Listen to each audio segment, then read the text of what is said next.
Hi there. So I just received this from Todd Cutler, Todd of Cutler's Todd's workshop, Todd Cutler. This is a cutler piece. This is a 14th to 15th century Rondeldagger. I believe it's a copy from an example that exists in the Wallace collection. Now this is a beast. It's really massive.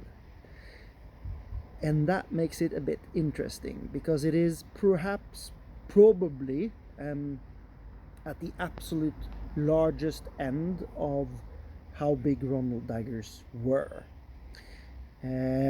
What's interesting is that when we just remove the sheath, you can see here that it is a single-edged. You see that the thickness here is like almost 1.5 centimeters at the base here. It's like massive. And this, I ordered it semi-sharp. I'm going to do a bit of cutting with it still, because there's been this discussion going around if whether or not you can cut with a Rondeldagger. At least this one you can cut with. And it's so heavy that even if it's just semi-sharp, I'm going to pretty much ruin whatever I contact with, whatever body part I contact, by just force alone. Just if it was just a baton, this mass would be unpleasant. So the fact that it has a edge-like structure would still make it very it would probably ruin that hand, at least for the foreseeable future. It is if you look, generally speaking, we're often talking about Rondeldagger should be the length of your lower arm when you hold it like this. So this is slightly on the big side for me, and I'm not a small man. So if this is small if this is like this for me, that means it's the person who owned this historically, assuming that people historically were on average slightly shorter than we are today, that person must have been a giant at his time, or he just enjoyed having a really big one. Now, how does picking up this, it changed a few things for me, which I found very interesting and I thought was worthy to share with you guys, because whenever I meet somebody or speak to somebody on this, lately you just speak with people on the internet, you don't meet people at all, but whenever I talk to people about Rondeldaggers who come, especially if they come from Filipino martial arts or have had trained a little bit with knives in some martial art context, they very often have expectations that are based on knife. And if I gave this to them to handle, I think that many of these expectations would change, because having something like this, you very easily understand why certain things look very different. Like I'm a knife instructor in Indonesian martial arts since a long time back, and the things that I would do with a knife, I just can't do with this. You know, the fast little movements. This moves more like a sword than it moves if I'm holding it point up.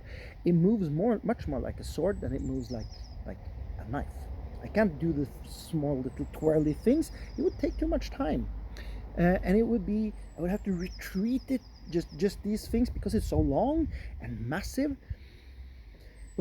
And the grip itself also dictates a little bit.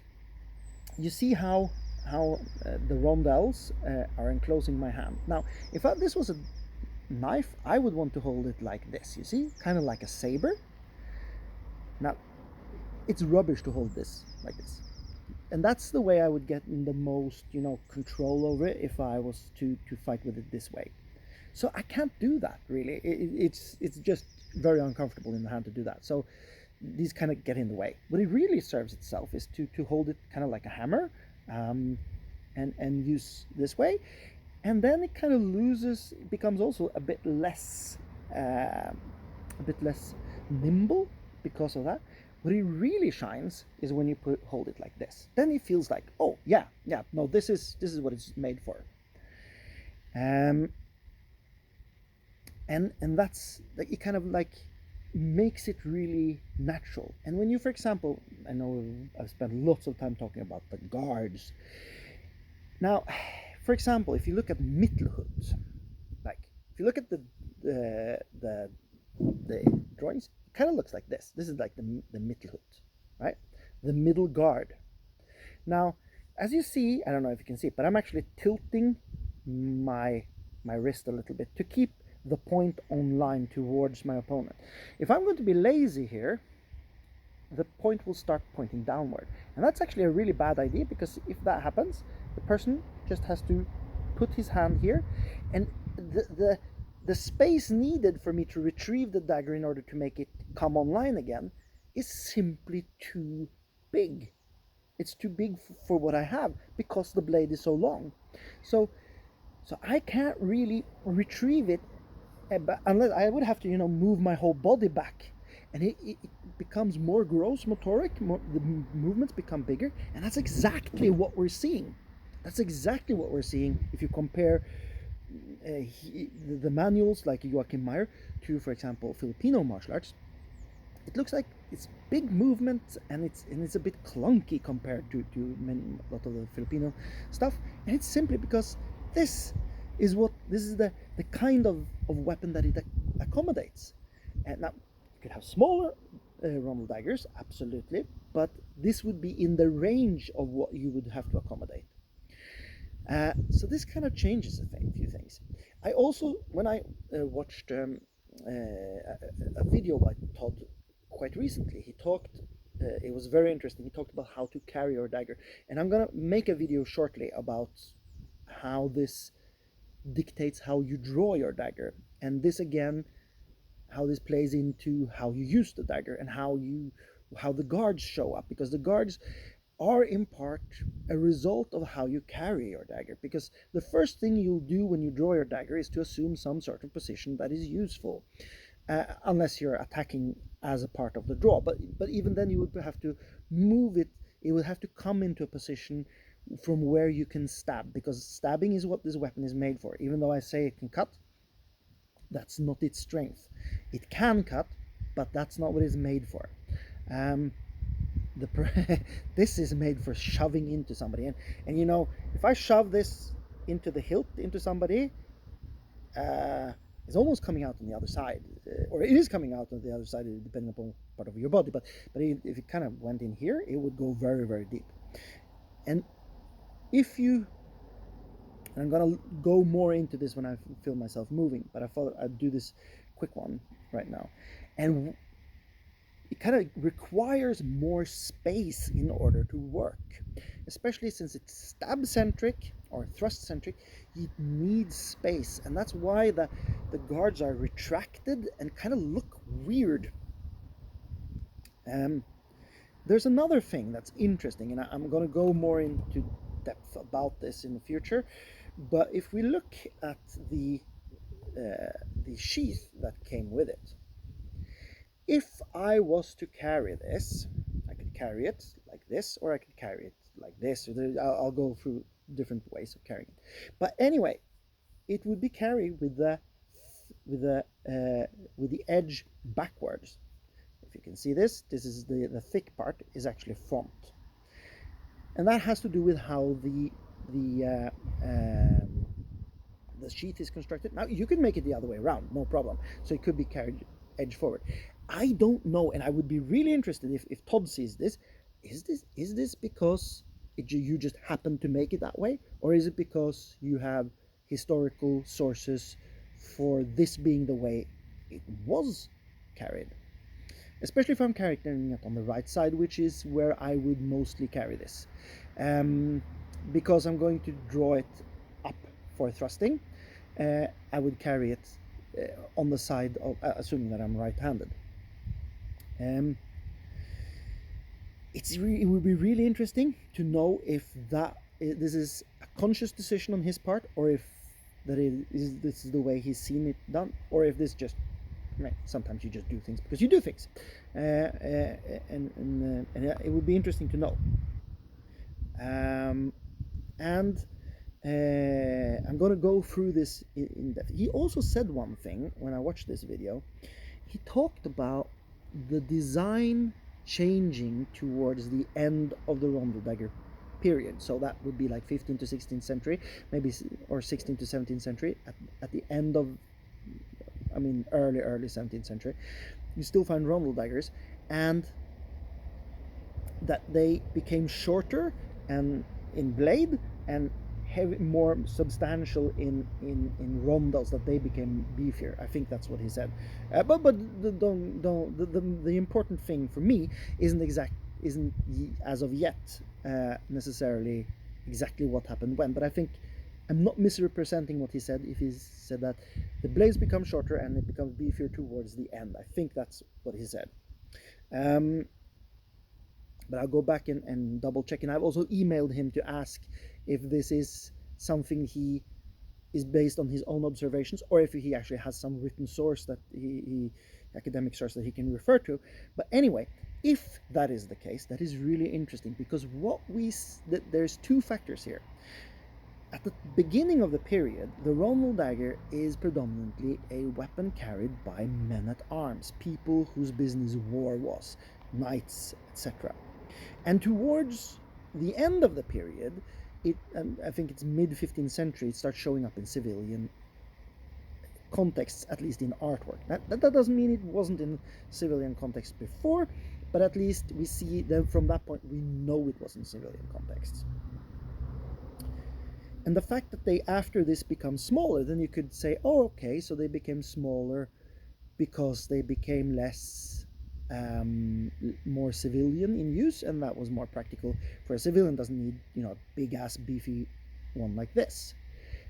That might be true, but it might also be because of development in armor. Because remember, if you look at the 14th century, plate armor is just slowly coming online. So the majority of armor you encounter would not be plate mail in the beginning of the the day of the Rondeldagger. And then towards the end, plate armor would be really, really common. And this should also, affect how the design, probably. And for example, we can see that people were also, another thing is, you can say that, okay, but if it's a civilian weapon, then maybe armor isn't such a big case. Maybe, but the distinction between being civilian and being in military, especially towards the end, if you're a burgher, you would be a civilian, but you would be expected to defend your city. So that distinction isn't like black or white. Also, the clothing became thicker towards the end of the period. I mean, several layers of clothing became more and more prevalent towards the end of the period, whereas in the beginning it was less so, especially for civilians. So then it would be interesting, why is it becoming shorter? Are there other things we can see? Are edges becoming less common? I would love to know if he knows more about this than I do. To my knowledge, there is no definitive. There can be some tendencies in design, but to my knowledge, there isn't that the blade construction completely changed. I think that has to do with guilds. But anyway, I would love to hear if somebody knows something about that, but that would be interesting. So anyway, I'm going to spend a little bit of time now that there is the corona and everything is in lockdown, and can't really meet each other and stab each other. I will spend a bit of time trying to investigate how the way you carry it and the way it's designed, because now I have a real one, influences the way you use the weapon.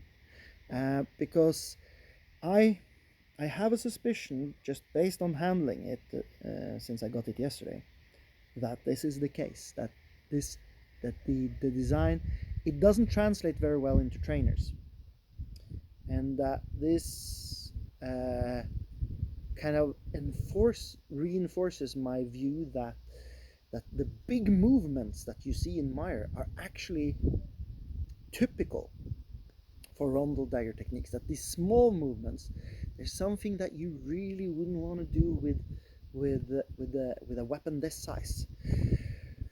And yeah, so these are just my immediate thoughts about this, and I really love this piece. It's very nice. I know Matt Easton has made a good review about it. So I'm not going to review it except saying it's a really good piece.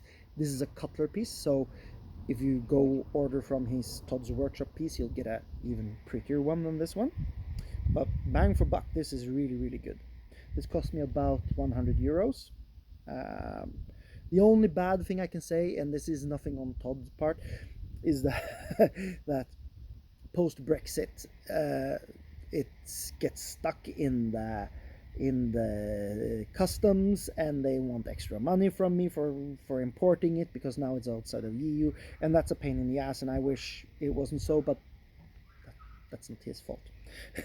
I love this, it's great, and I'm gonna make more videos using this, and I'll do some cutting demonstrations with it. And bear in mind, this is semi-sharp, so this isn't really sharp, and I'm still gonna do cutting with it, because I'm going to demonstrate how something that didn't, even if it didn't have a proper, like a really sharp edge, how dangerous it would be to cut with this. Because we can see in Paulus Karl, for example, that he teaches you how to cut against the wrists. There's a in Blumen's Kampfens, there's a situation where, which is technically Fiore. It's a Fiore copy, more or less, where you can see, and Fiore enjoys grabbing his dagger blades even more than many others. And you can see that this is done, and you can see that the other guy draws his dagger away, and blood spews from his hand. And I love that, because it's like, yeah, that's something you can grab the blade, but beware. If he manages to pull it out, your hand might be messed up. So I'm not, this isn't in any way an argument against grabbing blades. It's just saying, yeah, you can do that, but it comes with a risk. But that's the case with any technique. There's no technique that doesn't come with a risk. Attacking somebody comes with a risk. You might attack back. So, anything. And doing nothing also comes with a risk. It might mean that you just get stabbed and you die. That isn't an argument against. It's just interesting that this is something that can happen. So anyway, love this, and you'll be seeing more of it, and I'm gonna do more solo work using this one. I'm gonna do some cutting tests, and going to do some demonstrations of how I would draw it coming into the guards that we see in Joachim Meyer, based on how you carry it, and how this is facilitated by different ways of carrying it. It's coming up soon. I'll just need time to put on my kit, because I think I should be wearing my full medieval kit when I do this. And another thing, which I just came to think about, my wife said when I got this piece, she said, the first thing she said, because we do reenactment of 1361, because that's the Battle of Visby and we live in Visby. So she said, but does this fit your kit, your soft kit? And I was like, yeah, I mean, time-wise, this is 14th to 15th century. So it's in the right time period. And then she said, yeah, but you're reenacting a middle-class person from the city. I don't have created a specific persona, but my clothing is based on somebody who would be a middle-class person, perhaps a city dweller in Visby in 1361. And I was like, yeah, that's an interesting question. More than saying that whether or not it's something that would be suitable, I would say that it would be something that said something, it defines something about that person. Because you could be somebody who's living in the city and who's like a middle-class person, and you could be a part-time member of the militia, and you could carry a weapon like this. That person could have been to some war somewhere, and stopped being a person who was some sort of soldier, and came back to becoming some sort of craftsman or merchant. Or it could be that because there's not, to my knowledge, there's no laws governing how these were, who were allowed to carry these. There's just a tendency in society. And so I could, by carrying this, and if I was a middle class person, by carrying something like this, I would also be signaling something, because weapons that you carry, they hold the double purpose of symbolic, having a symbolic value in addition to a martial value. So by carrying something like this, it's a big beast of a dagger, which is clearly made for war. I'm kind of saying, listen, don't mess with me. I'm carrying this big ass knife. I'll be able to defend myself. I'm projecting an image of being dangerous.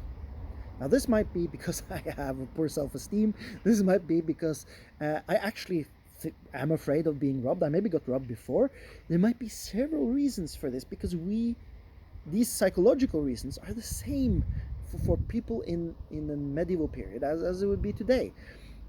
It might even be that I just think it's really pretty, or I got it as a gift or something, because carrying something like this, it's like people wearing camouflage pants, you know, that aren't, they're not part of the military. They just think camouflage pants are really cool. Wrong, by the way, but that's another thing. It's like white tube socks and flip-flops. It's not cool, but some people think it's cool. And it could be the same with carrying something like this. I just like the aesthetics of it. It pleases me to carry it. And remember, there's no real social stigma against carrying a knife. And so if I want to project an image or something, the bigger the knife, the bigger the image. And remember also that during the period, the bollock daggers, for example, were carried front like this, in the front like a big ass dick, to symbolize something. So people were very conscious about the stuff they carried. People carried their wealth on them to display it. So this will also be a way. Maybe if I was given this in a context, I wanted to display it because it's part of my wealth. So many different reasons for carrying something like this. And remember, just because we say that it's in the 13th to 14th century, it's mostly carried, or I'm sorry, 14th to 15th, 14, yeah, at least, yeah, 13th to 14th century. It's mostly carried by men-at-arms and knights. That, to my knowledge, there's no law saying I wasn't allowed to carry it as a somebody of a lesser social standing, or not being aware. It's just it was something that signalized that class. So yeah, I hope you found this interesting, and I'm gonna make more videos about this, but this is the first one. Stay tuned for more stuff about this, and do go in and look at Todd's videos. They're excellent, and go buy something from him because he's a really good craftsman. Thank you. Bye bye.